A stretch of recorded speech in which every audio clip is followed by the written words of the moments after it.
semuanya. Yang pada pagi hari ini saya akan memberikan sebuah layanan kepada teman-teman. Kan ada pepatah mengatakan tak kenal maka tak sayang. Maka dari itu saya ingin kenalan dulu sama teman-teman. Boleh? Boleh. Nanti yang kenalan, kalau kenalan satu-satu bisa nggak ya? Aku usahain aja deh. Aku dulu ya. Perkenalkan, nama aku Desi Marcelia Putri. Teman-teman bisa panggil Kak Desi. Saya mahasiswa bimbingan konseling Fakultas Keguruan Ilmu Pendidikan di Universitas Muhammadiyah Profesor Dr. Hamka yang ada di Jakarta Timur, Pasar Bo. Nah, jadi pada pagi hari ini kita akan sama-sama melakukan layanan bimbingan konseling. Salah satunya adalah bimbingan klasikal. Teman-teman, ada yang udah pernah mengikuti bimbingan klasikal? Belum. Atau di sini ada BK juga ya? Bimbingan konseling. Ada guru-guru BK-nya gitu? Kayak biasanya guru ini kayak menangani anak-anak yang sekiranya bermasalah, entah dia kurang semangat belajar, terus habis itu dia terlambat ke sekolahnya, terus habis itu dia punya masalah di diri dia sendiri. Ada nggak guru? Ada. Cuman bukan guru BK kali ya namanya ya. Oke. Karena waktu kita terbatas, sebelum mulai kita berdoa dulu kali ya. Aku tadi hampir lupa nih. Siapa ketua kelasnya di sini? Asia. Asia. Oke. Boleh Asia pimpin doa dulu.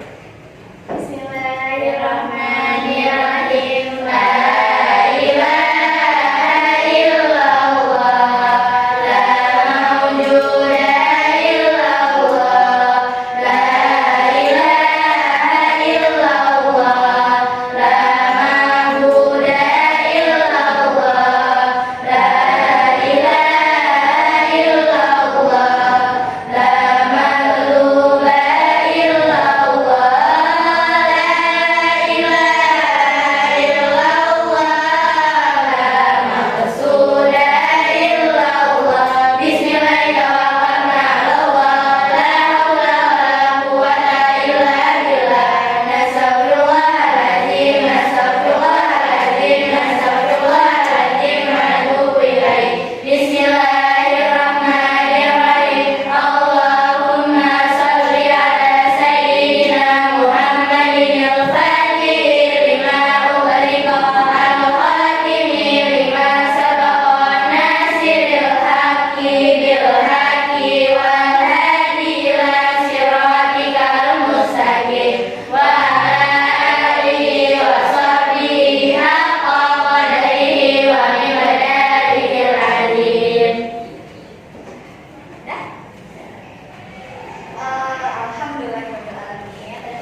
Gimana perasaan teman-teman hari ini? Bete kah? Bingung? Terus oke, tapi kayak ya udahlah gitu.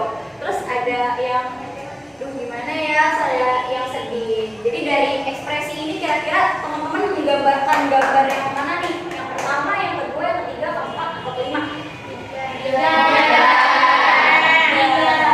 Jadi kayak happy tapi oke gitu ya. Selanjutnya aku mau menampilkan sebuah video. Ini nggak ada yang mau tolak, gimana caranya? Tinggal bilang enggak dong, ini disuruh nganterin balik, padahal jalannya nggak searah sama lo malah ngeliatin. Kamu tahu sendiri. udah capek.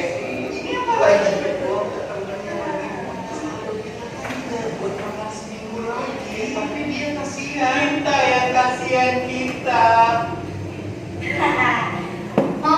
Udah jelas belum videonya atau mau diulang lagi? Oke, ulang lagi ya. Ini serius nggak ada yang mau tolak, gimana caranya? Lu tinggal bilang enggak dong. Ini disuruh ngantri balik, padahal jalannya nggak searah sama lu, malah ngelugain. Kamu tau sendiri, kita udah capek. Ini apa lagi? Uang temennya lagi muncul, kita kan tinggal buat makan seminggu lagi, tapi dia kasihan. Kita yang kasihan kita. Oke. Udah nyampe belum? Nyampe. Jadi ada yang tahu nggak perasaan yang ada di dalam video ini kayak apa? Boleh kalau mau jawab tunjuk tangan. Ayo. Nggak apa-apa? Atau enggak kompak deh, biar kompak, biar menyerbu aku nih, kira-kira perasaan orang dalam video ini gimana? Kayak kamu mau jawab tapi ragu-ragu nih, siapa namanya? Keisha? Keisha? Oh Keisha, coba menurut Keisha perasaan orang di dalam video ini gimana? Perasaannya gimana? Bingung. Apakah di dalam video tersebut orang ini merasa gak enakan? Ya. Kamu setuju nggak di video ini orang tersebut tuh merasa gak enakan? Terus habis itu kayaknya sebenarnya dia mau mengiyakan minta tolong orang lain, padahal sebenarnya dia sendiri tuh lagi kesusahan gitu. Teman-teman merasakan itu nggak di video tersebut? Ini sering banget mungkin ya terjadi di kehidupan sehari-hari kita. Kayak kita tuh sebenarnya lagi kesusahan, tapi teman kita minta tolong, terus kita bingung kan, mau ditolak gak enak, terus habis itu mau dibantuin juga kitanya susah. Atau pernah ngerasain kayak gitu gak? Ini tuh sering banget terjadi di kehidupan sehari-hari kita yang sangat melekat sama kita. Maka dari itu pagi ini kita akan membahas tentang punya batasan, bukan berarti jahat, justru membuat persahabatan lebih sehat. Jadi sampai sini teman-teman tahu nggak kita mau membahas apa? Perasaan. Terus apa lagi? Tadi kita mau bantuin, terus habis itu kita juga merasa iba, tapi kita nggak bisa gitu. Terus kita nggak bisa molak. Terus itu perasaan yang dihadapi apa? Gak enakan, benar. Pada pagi hari ini kita akan membahas tentang people pleaser. Jadi sebenarnya apa sih people pleaser itu? People pleaser itu bisa terbilang orang yang nggak enakan. Terus abis itu selalu bilang iya demi orang lain senang. Kayak misalnya diajak ini, diajak itu, terus habis itu teman-teman tuh sebenarnya gak mau gitu, tapi teman-teman iyain karena teman-teman ngerasa gak enak. Nah, sampai akhirnya itu ngebuat diri kita tuh kayak kita nggak menghargai diri kita gitu, karena kita nggak mendengarkan apa yang kita rasain. Terus sebenarnya di hati kita itu kondisinya lagi bilang enggak, tapi kita malah bilang iya. Jadi kayak tadi otak sama hati kan berbeda ya jadinya ya. Seperti itu. Terus di sini teman-teman merasakan nggak perasaan yang nggak enakan gitu? Hampir semua merasakan? Merasakan. Kira-kira apakah teman-teman merasa kayaknya aku people pleaser deh? Ada nggak yang merasa kayak gitu? Tapi kita juga nggak boleh self diagnose ya teman-teman. Teman-teman tetap harus konsultasi dulu ke gurunya, terus habis itu ke profesional, pasti ke konselor, ke psikolog. Kira-kira itu tuh bener gak sih jadi orang yang people pleaser? Karena kalaupun kita sudah memenuhi kriteria tersebut, kita juga nggak bisa bilang kalau kita tuh gak enakan, karena kita nggak bisa didiagnos oleh pihak yang profesional kan, kayak dokter, psikolog, sebenarnya yang lebih mendalam lagi ciri-ciri people pleaser ini apa sih? Nah, ciri-ciri utamanya adalah sulit menolak.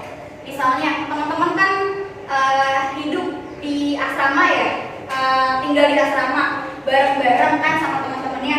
Terus saking teman-temannya itu teman-teman itu bestie banget sama teman-temannya, pasti teman-teman punya ini kan, punya teman yang akrab banget. Terus abis itu kalau orang sekarang tuh bilangnya bersirkel gitu kan, kayak punya ngomong sendiri. Nah itu karena saking teman-teman ngerasa dekat, terus abis itu teman-teman diajak yang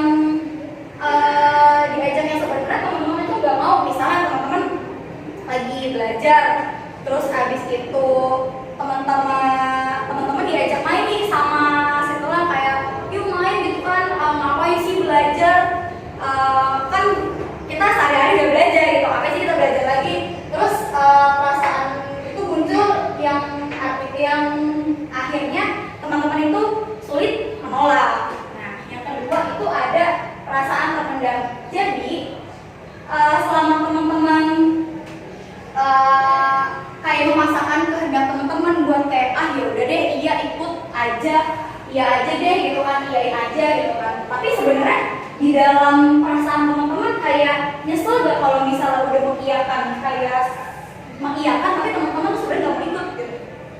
Kayak aduh harusnya aku nggak di sini, aduh harusnya aku kemana gitu kan. Terus abis itu dari situ untuk teman-teman tadi udah sulit menolak, punya perasaan yang terpendam, teman-teman haus untuk mencari pengakuan. Kalau orang sekarang tuh bilangnya mencari validasi. Nah biasanya orang-orang yang kayak mau ikut sana, mau ikut sini tuh rasanya tuh haus akan pengakuan. Kalau misalnya temenan sama ini mah asik, temenan sama itu mah asik, nanti aku bisa banyak temen deh. Jadi orang tersebut yang teman itu akan seperti itu gitu. Terus yang terakhir, kita tuh jadi sering minta maaf, padahal sebenarnya kita tuh nggak salah gitu. Jadi kayak misalnya teman-teman menolak ajakan sahabatnya nih, terus abis itu teman-teman ngerasa bersalah karena nggak ikut main, padahal sebenarnya temennya nggak apa-apa. Terus habis itu kayak maaf ya aku nggak ikut, maaf ya kayaknya kalau nggak ada aku nggak akan kayak gini deh gitu. Maaf kalau aku nggak ikut kayak sering-sering minta maaf gitu. Nah ini tuh ciri-ciri utamanya. Sampai sini teman-teman paham nggak atau penjelasan aku kecepatan? Paham? Oke, berarti sejauh ini udah tahu. Terus menurut teman-teman yang di luar ini ciri-cirinya kira-kira apa lagi?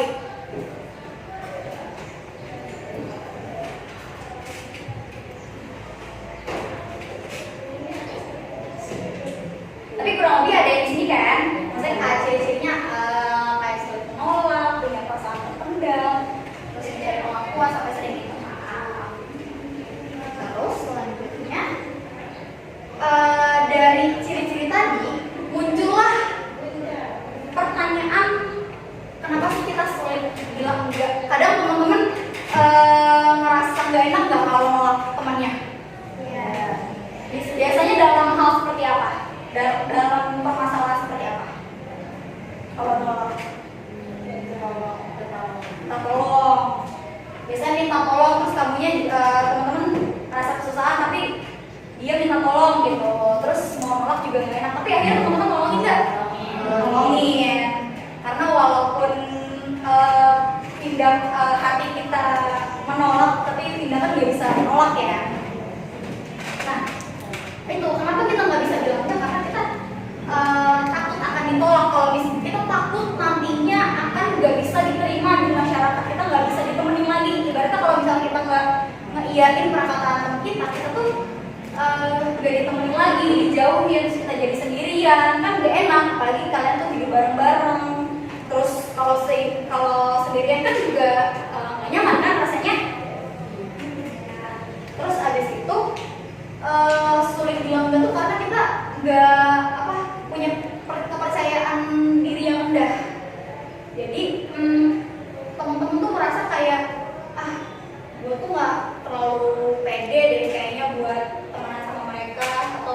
gue tuh nggak pede deh kalau misalnya gue tuh sendirian kemana-mana. Jadi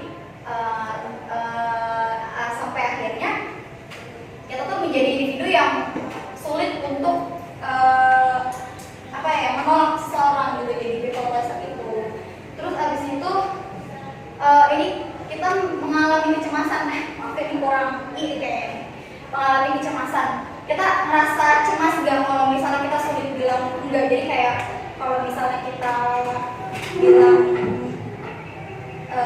enggak tuh kita kayak cemas sendiri, kepikiran kan, kira-kira dia ada nolongin gak ya, kayak gitu nggak? Iya. Pasti semua teman-teman pernah merasakan itu, walaupun mungkin itu tidak terjadi setiap hari. Nah, terus abis itu mencari validasi. Nah, dari kita untuk takut menolak, terus kita mencari validasi.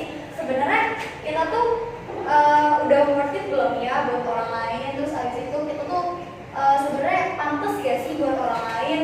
Jadi kayak mencari pengakuan dari orang lain buat diri kita tuh semakin percaya diri gitu. Terus yang terakhir ada tekanan dari lingkungan. Kita tuh ditekan sama lingkungan buat gak bisa nolak, kayak jangan teman sama dia, kalau sama dia tuh kemarin aku ajak kayak gini dia nggak mau gitu. Jadinya kita merasa ada tekanan dari lingkungan kita sendiri. Terus di sini saya mau ngajarin teman-teman untuk mau sharing sama teman-teman buat belajar gaya bicara yang keren. Dari 3 komunikasi ini kan ada komunikasi pasif, si nggak enakan, komunikasi yang asertif, si pintar dan jujur, ini komunikasi agresif, si galak dan maksain. Menurut teman-teman nih, teman-teman jadi orang yang mana nih? Yang nggak enakan, yang pintar dan jujur, atau yang galak dan maksain? Coba yang nggak enakan mana nih? Boleh tunjuk tangan? Nggak apa-apa. Di sini anggap aja ruang aman buat teman-teman. Jadi teman-teman nggak perlu merasa nanti disebarin makanya nanti teman-teman pada ngomongin aku gitu. Enggak ya teman-teman, di sini tuh kita menjaga asas kerahasiaan.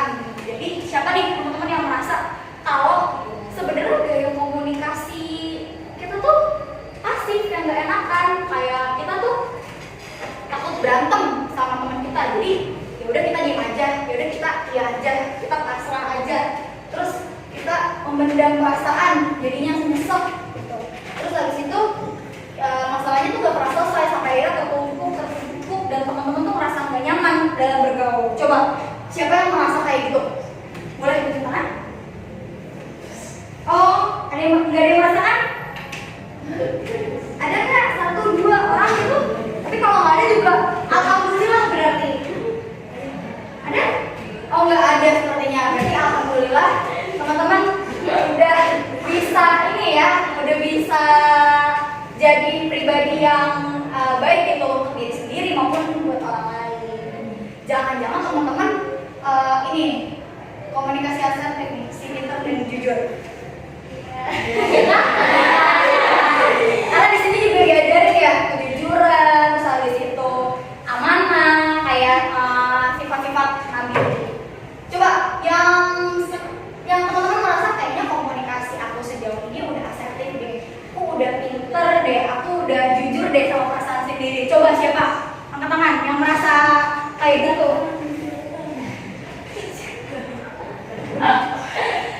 Coba siapa nih?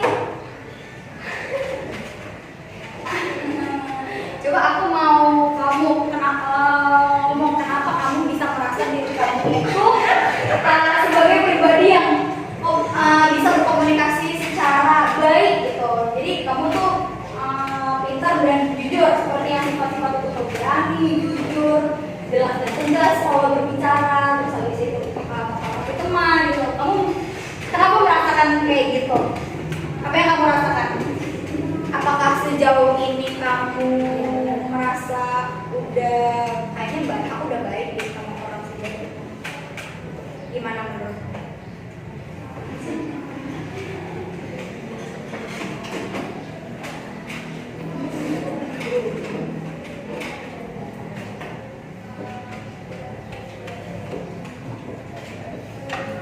Berarti gitu ya. Ya, karena kamu ngerasa udah kayaknya aku udah baik deh buat orang gitu ya.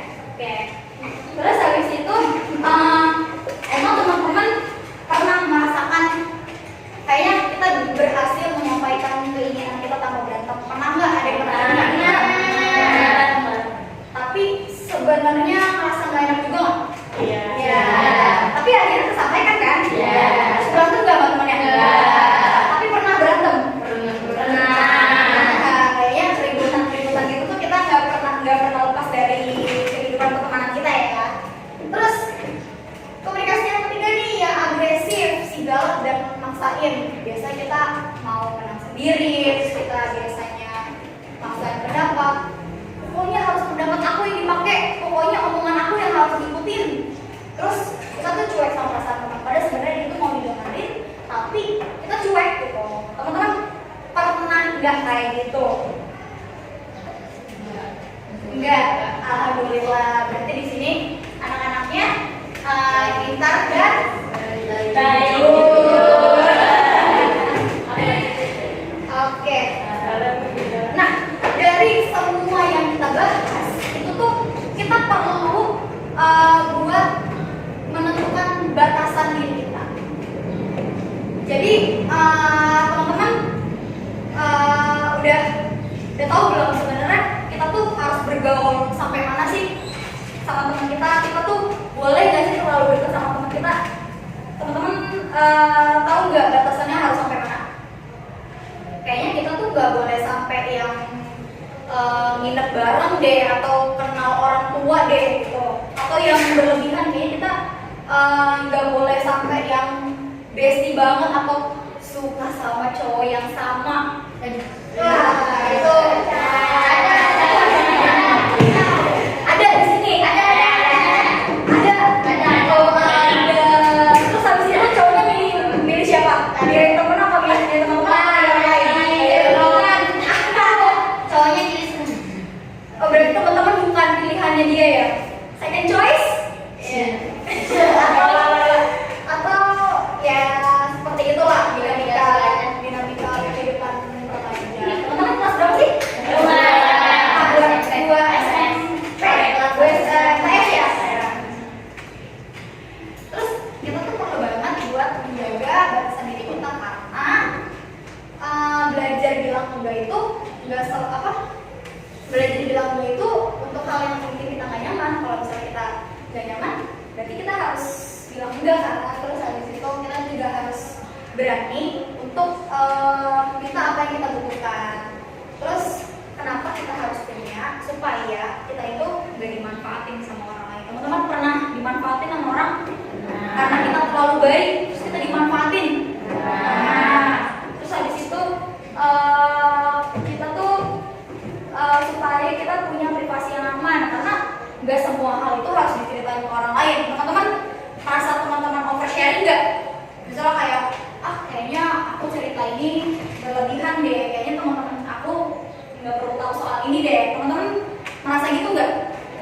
Kayak teman-teman punya cerita, tapi nggak semua ceritanya itu bisa teman-teman ceritain ke bestinya gitu. Pernah nggak? Nah, kalau kayak gitu berarti teman-teman semua udah bisa menetapkan batasan diri teman-teman karena seperti yang kita tahu kita kan hidup sendiri, jadi kita nggak perlu lah untuk menceritakan hal yang sekira itu berlebihan ke teman karena ya siapa yang peduli sih sama aku yang begini gitu kan. Ya udah mungkin orang lain cuma kepo gitu kan, gak bener-bener peduli gitu kan. Teman-teman pernah merasakan gitu nggak?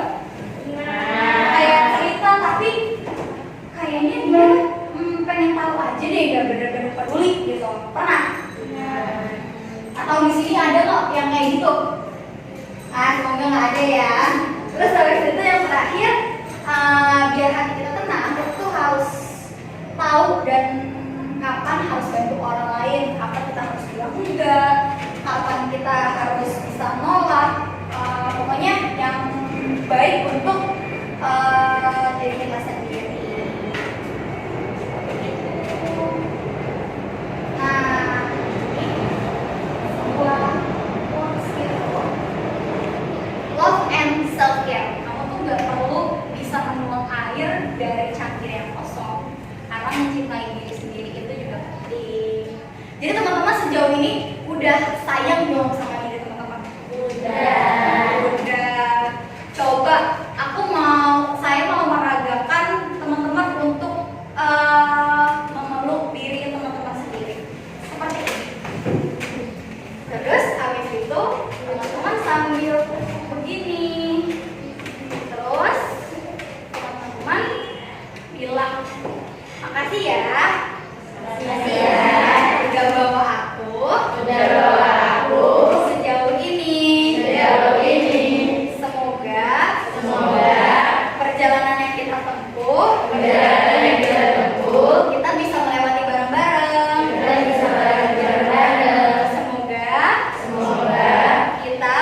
memeluk diri sendiri terus berterima kasih. Udah lega gak rasanya?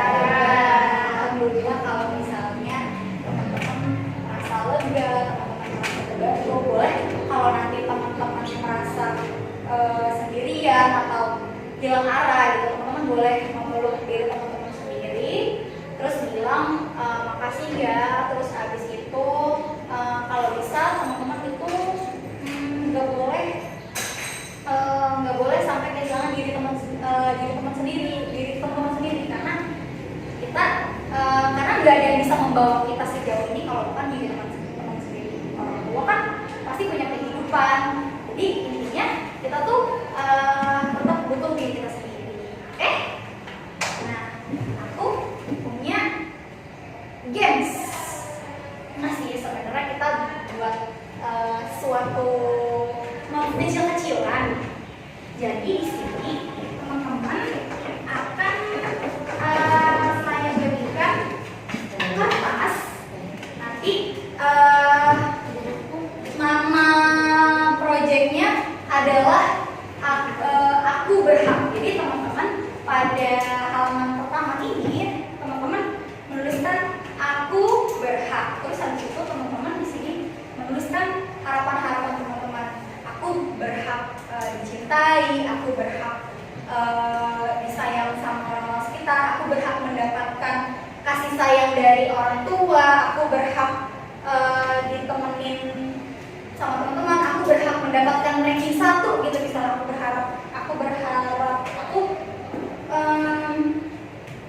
Aku berharap pokoknya yang teman-teman sekiranya itu tuh harapan teman-teman gitu. Sebenarnya teman-teman tuh berhak gak sih mendapatkan ini? Jadi kayak sebuah harapan yang teman-teman nanti aku tuh berhak kalau dapetin ini. Jadi nanti ini akan teman-teman bawa pulang, teman-teman tempel gitu. Kalau misalnya teman-teman lagi ngerasa kayak jenuh, terus habis itu kayak sedih, terus habis itu teman-teman bisa buka lagi.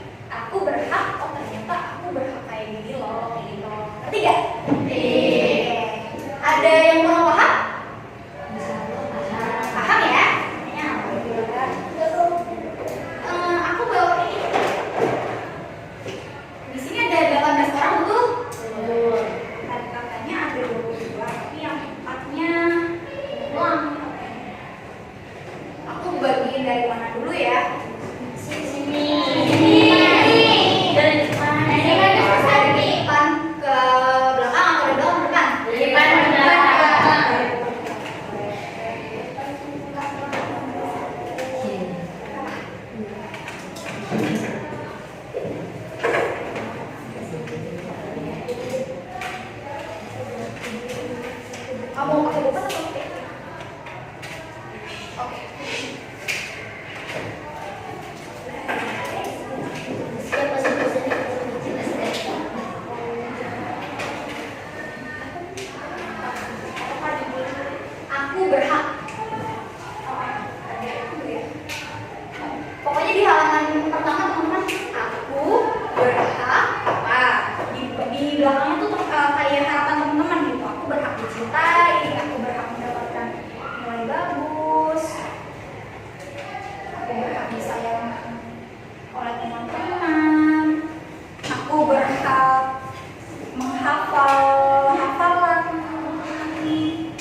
dari kamu. Ayo teman-teman saya dari dua. Jadi Asia 5 jeruk. Nah, tapi nanti berkeliling ya ke situ ya. Apa aja? Tapi buah ya. Jadi nanti dari kamu siapa namanya? Laila, Astia, teman sebelahnya, terus habis itu belakang, ke sini sampai ke belakang, oke? Sampai siapa namanya? Salwa. Pokoknya nanti putar kayak ular aja gitu ya. Terus nanti dari kamu siapa namanya? Alvina ke Dila, terus habis itu ke sebelahnya, terus habis itu ke Salwa dan ke Hanu. Oke, berarti terakhir di Hanu ya. Oke, kita mulai ya. Mau aku sambil putar lagu nggak? Boleh.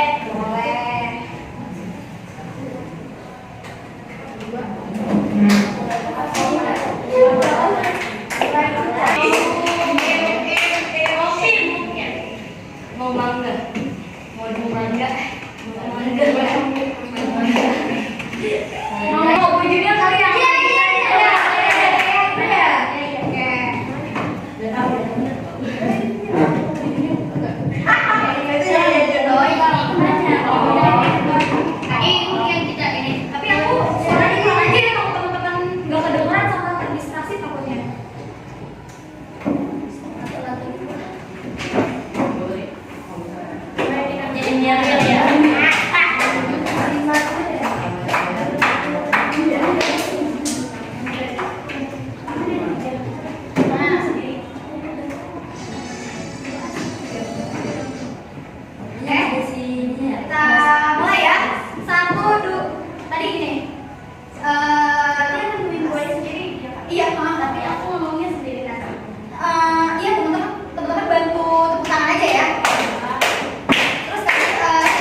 saya harap